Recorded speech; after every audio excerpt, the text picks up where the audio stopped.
Well, welcome to the Church Office podcast. My name is Gavin Smith, and it's lovely to welcome you today. If you're joining us on video or you're listening into the podcast, thank you so much for listening into this church administration podcast. We talk about all the work that happens behind the scenes in our churches. And today, my special guest is Mark Parsons from Christchurch, Clifton, just down the road from us, mate, in Wales, in Bristol, you're based. Yep, absolutely. Yeah, not very far, just over the bridge. We could probably see each other if we had a telescope. We probably could have a little wave, couldn't we? Mark and I are great friends, and I really value Mark's input into someone who's huge amount of experience in church administration. Mate, you've been involved in church administration, 25 plus years? 30 years, something like that. Yeah, I've lost count now. The grey hairs probably show the age, I suspect.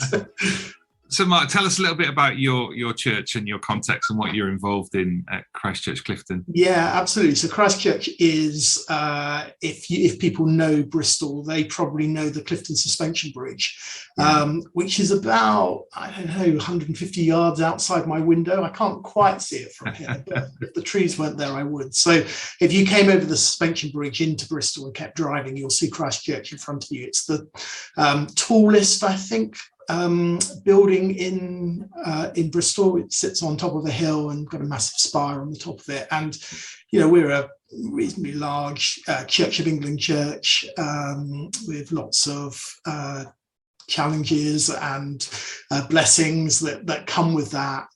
A gathered congregation, people come in from all over the city, but also trying to be relevant to our local community, which is definitely an interesting part of Bristol in terms of all that's going on. And my job is just to try and enable everything to happen really well, and to support our church leaders and ministry teams and volunteers in everything they do. So I've been here about 9 years now, I think. Yeah. Okay, that's great. And previously to that, you'd served in some churches in London. Yes, so I started as a sort of completely wet behind the ears church administrator in a church in inner London, in Islington, when God amazingly and surprisingly called me out of the job that I was doing, which was working for BT as an engineer.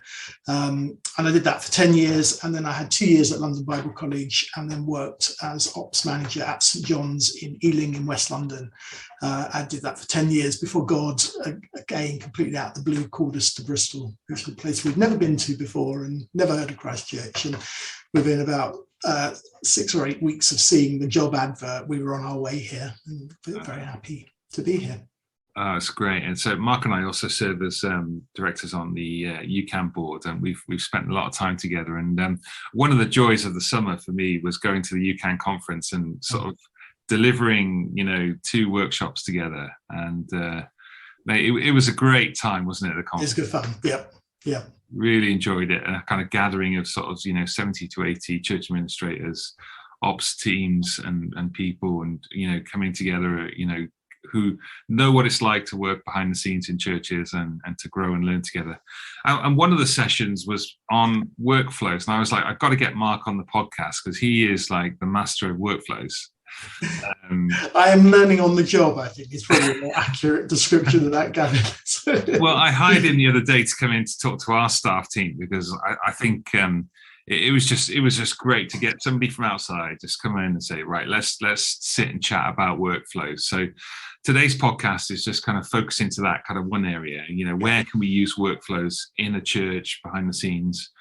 What are some of the key principles that we might need to adopt and to think about? And this is probably more and more a big part of our role. Like, my staff here have been saying, oh, we need a workflow for that. Oh, we need a workflow for that. And when you start to break it down, you realize that actually you've probably already got some workflows that you might not necessarily recognize, but of steps and things that need to do. So, Mark, kick us off. What are your thoughts? Where are workflows effective in church administration? What have you guys got? Yeah, well, I guess if you're like me, probably the first time you thought of the word workflow was when, if you're a Church Suite user, they introduced the flows facility within Church Suite. And I remember when that first came along thinking, oh, that's an exciting, potentially useful bit. Yeah. But we all have workflows. Workflows existed, and one of the little examples we used on the seminar we did was a workflow that everybody goes through every day when they make a cup of tea. You probably not really thought about it as a workflow, but there are a number of very distinct stages that you go through in order to make a cup of tea. And if you're fussy about your tea, like my wife is, it's important that those stages are followed correctly. So there are workflows all over the place, and the relevant question is whether those workflows are thought through and documented, or whether they're accidental. So we kind of start from that basis, really. And the tools in Church Suite or other things that people use enable us to put those workflows into a more systematic way, so that we can get consistent results from it. And I think behind all this, as administrators and ops people, our heart is always for the people who are affected by our administrative processes. And I guess we've all had the experience of admin that goes wrong, dealing with customer services that don't seem to be focused around the customer at all. And our workflows, if we get them right, are there to enable us to serve our church family and our wider community consistently well, so that everybody has a really good experience of the office. So that's my starting point for a workflow, is thinking about the people behind the processes that we are working through.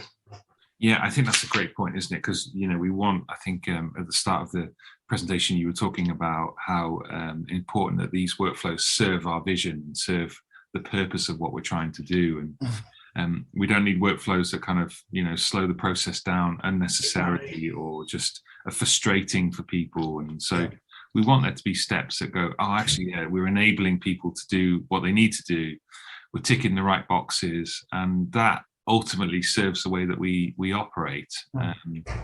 It's kind of just thinking through that. And you're right, they're all over the place, aren't they? If you think about like an expenses process of what you might do, what you're allowed to purchase, and how you go about purchasing, how you reclaim it, who authorizes it, and what are the next steps to it being, the money landing in somebody's account. There's a process, isn't there, and a flow that goes through there.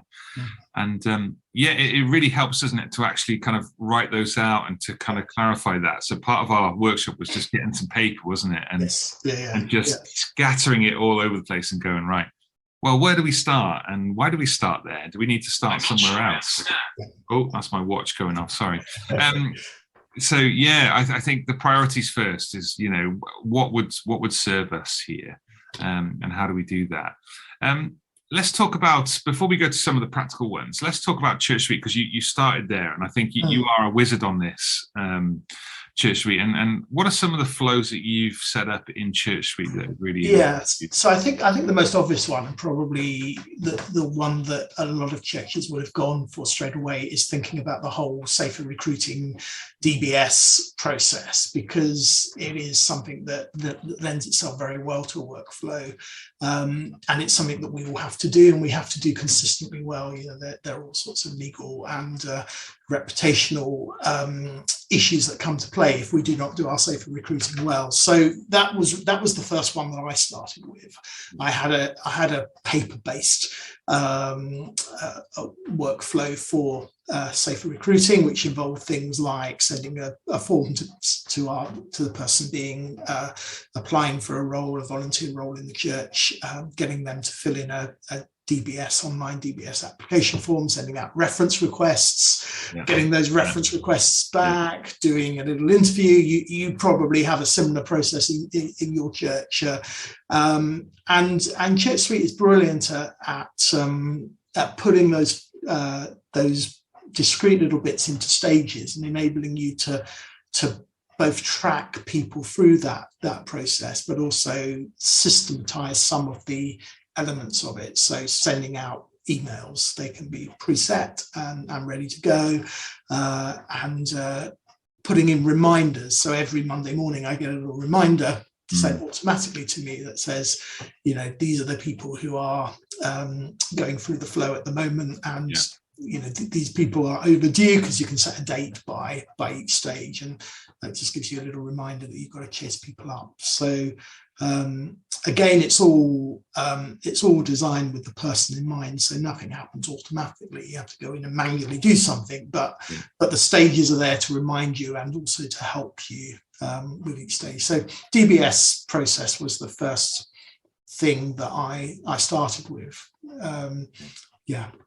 Yeah, and we've tried to think through, after you came to do the training with our staff, was to kind of think, right, the new recruits or new people coming into the church, how could we create something on that? And I know Gavin's heart of Church Week was, Church Week to be a tool that would enable discipleship and enable people to work through and become, members of a church easily, get into groups easily, form friendships and discipleship through this useful tool of Church Week. So it's we've started to think about kind of automating system, because we've got this step, haven't we, where we require people to kind of sign up to kind of, we're happy for their information to be stored, to tick all the boxes for GDPR.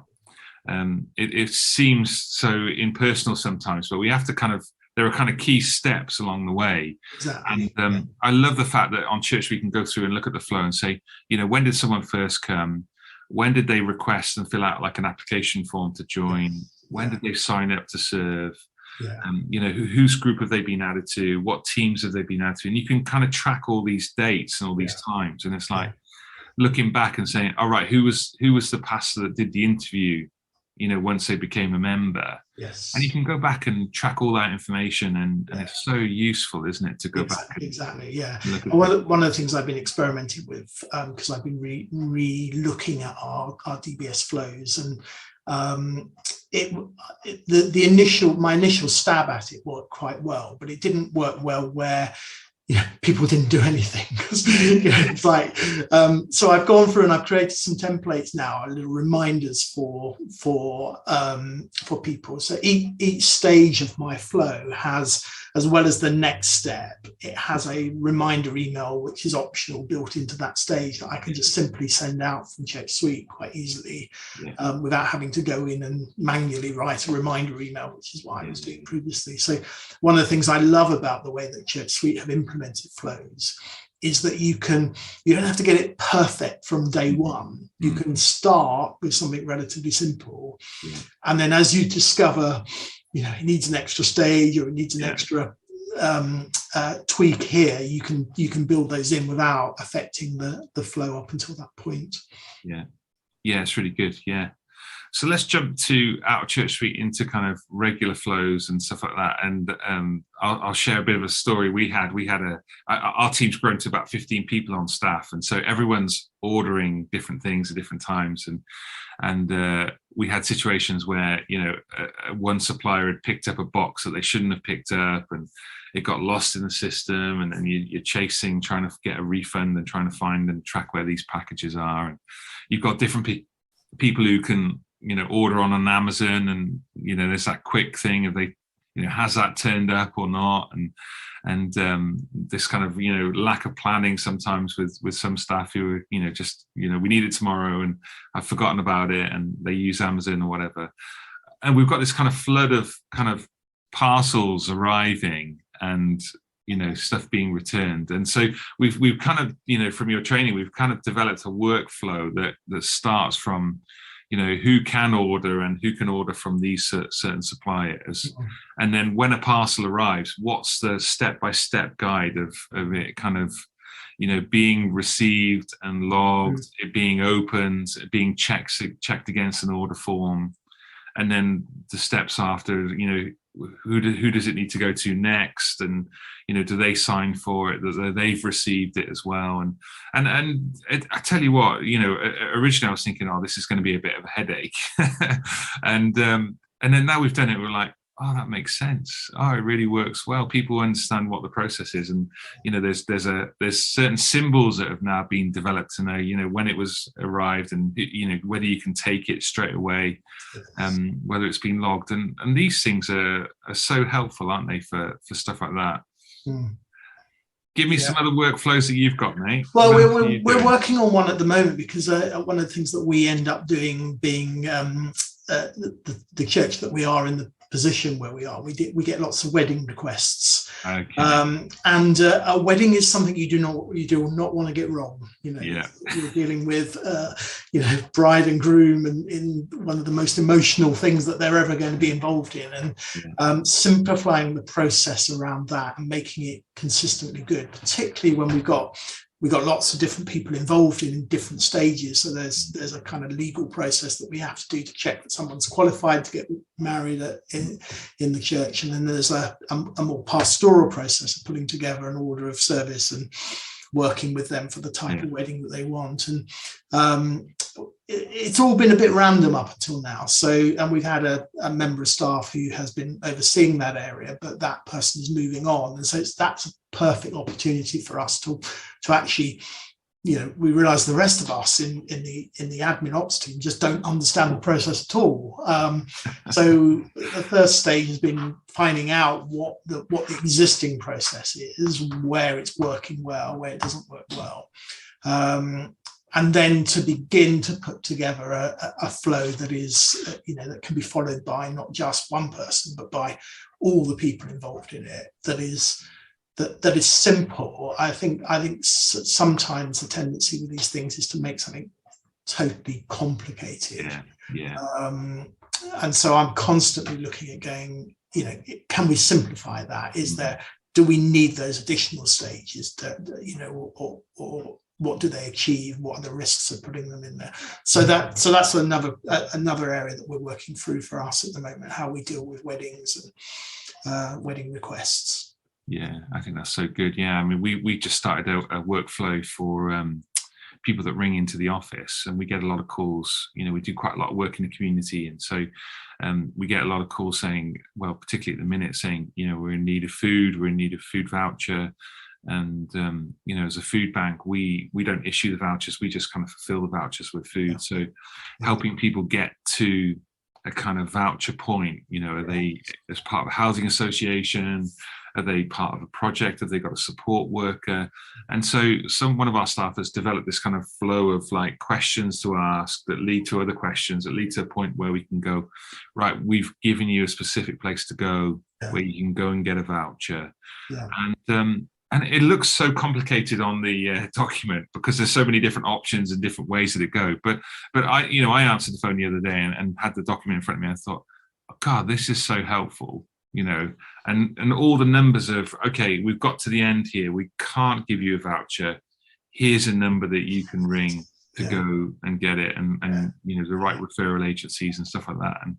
And it just makes life so much more simpler. And the person's experience, on the other side of the phone is, actually, we really want to help. We really want to, we're going to have to ask you lots of questions. But as you go through this, we want to get the food to you and enable you to get this. And it really serves a purpose. And it's a fantastic example of a flow that works really well, because it both cares for the person on the other end of the phone, but also it takes the stress out of you suddenly finding yourself having to deal with something that you don't deal with every day, and not having necessarily the knowledge in your head to know how to handle that particular process. But there it all is written down. And we obviously want to avoid the experience that we all had of a call center person reading a script, but equally somebody going, I don't really know what to do and there's no one here to help you, isn't terribly helpful either. So it sounds like you've got the balance right in that flow. I think it's good. And one of the things that you did as part of the training, and I think you had kind of like 8 kind of key principles, and maybe we'll put this up on there. If you're watching the video, you can see these. And one of them was make it simple, don't make it complicated, and have it visual, have it a step-by-step guide, make it as simple and user-friendly as possible. I think you talked about repeatable, making it consistent, and I think that's useful to think about. Is this consistently working? If any staff member had to follow this flow, could they do it, and would they get the same kind of consistency? Talk to me about automatic and some of the other ones that you had on there. Yes, I think so we talked about, you mentioned simplicity and repeatability. Scalability is another important thing to think about in a flow, because it's one thing creating a flow that works if you've got, one or two people going through the process. I mean, one of the obvious areas for a flow is newcomers coming to church, and I guess that's something that we all experience. And our church, we found our experience from newcomers is not always consistent. Some people have a really great experience of coming to church for the first time. Actually, most people have a great experience of coming to church for the first time. It's the second or third or fourth time that is not always great. And so we're trying to put in a process around that to make that work well. But the question, the scalability question is, that might work well if you've got 2 or 3 people coming, but there are times in the year, this sort of September time is one of them, where we get a big influx of new people. And can we scale up the process that we've created to cope with growing numbers? So scalability is important. I think it's a really good point, Mark, because there are seasons, isn't there, when you get a bunch of students that come, and they're coming in these certain weeks in sort of early October, sort of end of September, and we find as well, when half the church is away in August, we get loads of visitors coming who are like holiday makers coming in, and half the church is missing, and we don't do visitor well, at those points in the year. And it's kind of looking at I love a bit of stats and love a bit of data, and it's useful sometimes, isn't it, to say that actually, there are months of the year where we need to be a little bit more focused and a little bit more on, visitors and people coming.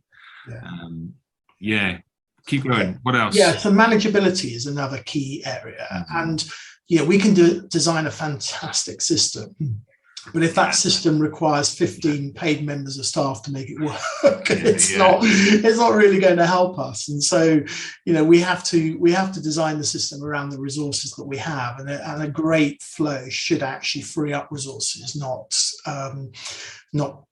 drain resources. And so constantly having to look at the process. I mean, I remember the first church I worked for, there was a process for sending out letters, which involves sticking a stamp on the letter and then writing the address and the date and whether it's first or second class in the book. As you can imagine, in those days, it's pre-email when a lot of letters were being posted out. And I asked the simple question, why do we do this? No one actually knew, and no one ever looked in the book. It just sat there. So we ditched that stage because it wasn't helpful, and it was just draining time.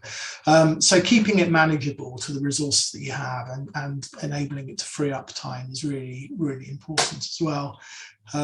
We talked about automatic, and what I mean by that is not that that the person moves through the flow without any human knowledge or intervention whatsoever. We're not looking at a sort of kind of sausage machine here, but just simply that if your brain is anything like mine, I cannot remember the detail of stuff, and so the little automated email that comes from Church Suite every Monday morning that reminds me that I've got to go into the flow and that there are some things I need to look at, it is really important for me. I need that constant reminder, and it may be that it's putting something in your diary or triggering a time every week where you look at the flow, but not allowing it, not keeping it to chance, trying as best as possible to ensure that the flow is kept flowing on a regular basis.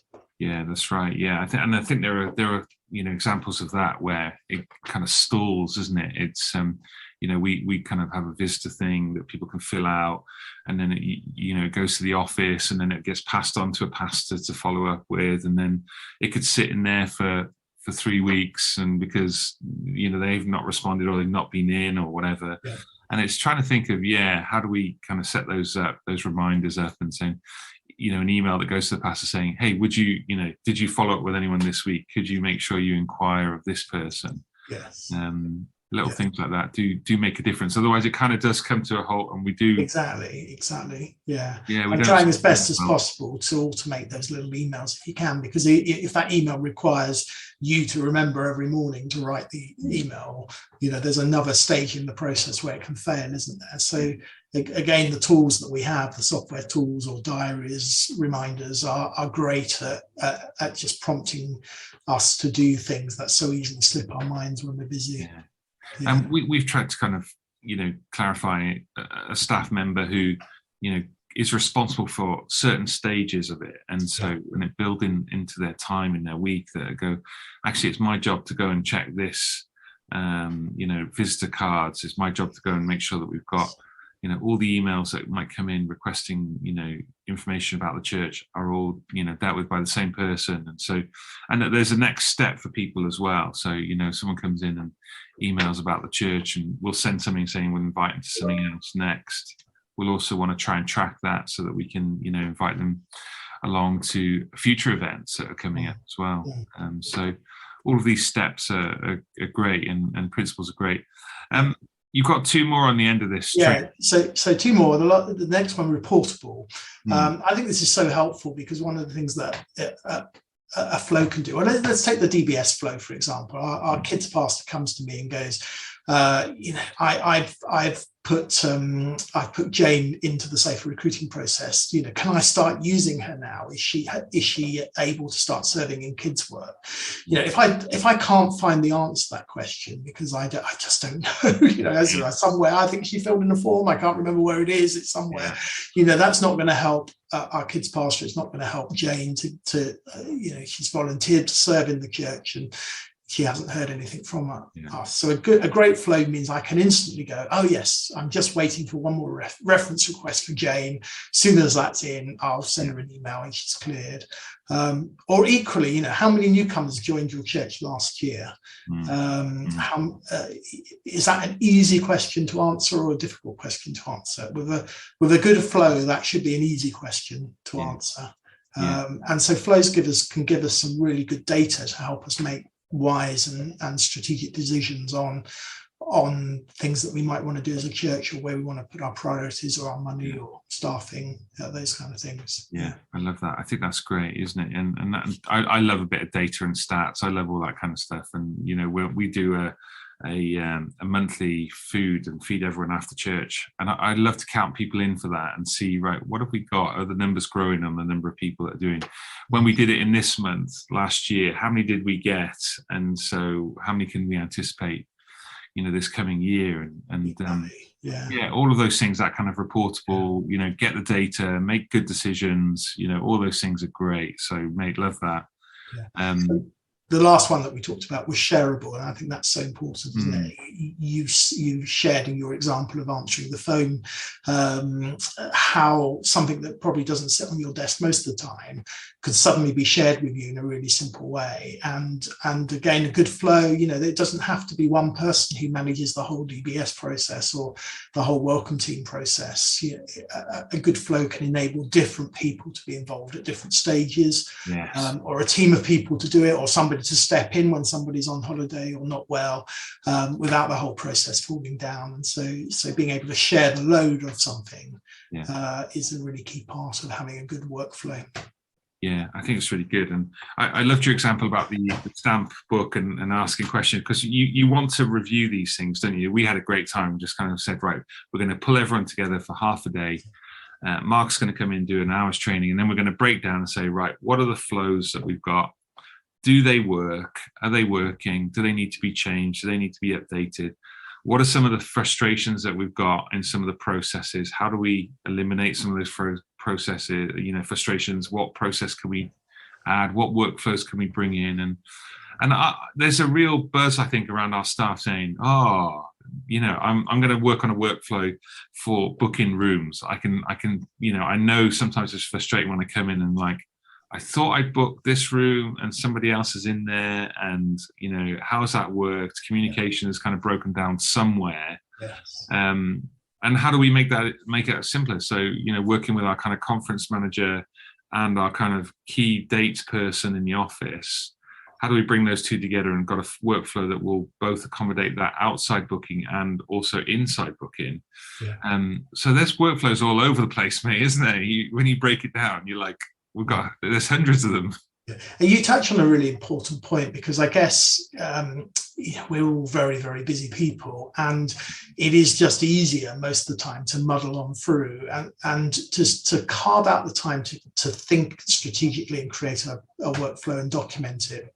And that's a luxury that a lot of us don't always have, and yet if we can find the time to do that, even in one or two areas, it frees up a whole load of time further down the line, and also creates much more consistency in terms of the quality of what we're doing. And I'm one of the things I'm working on at the moment is a workflow for our giving at church, because I guess, like a lot of churches, our giving is it's quite challenging at the moment, and we've got lots of people changing their giving, joining, leaving, having to change their giving due to financial circumstances, or going from a situation where they were giving regularly to now only to be able to give occasionally. And how to follow up on that, and particularly following up on people who give for the first time. I realized that some people got a thank you letter from me, some people didn't. It was all a bit random depending on who they were, how busy I was.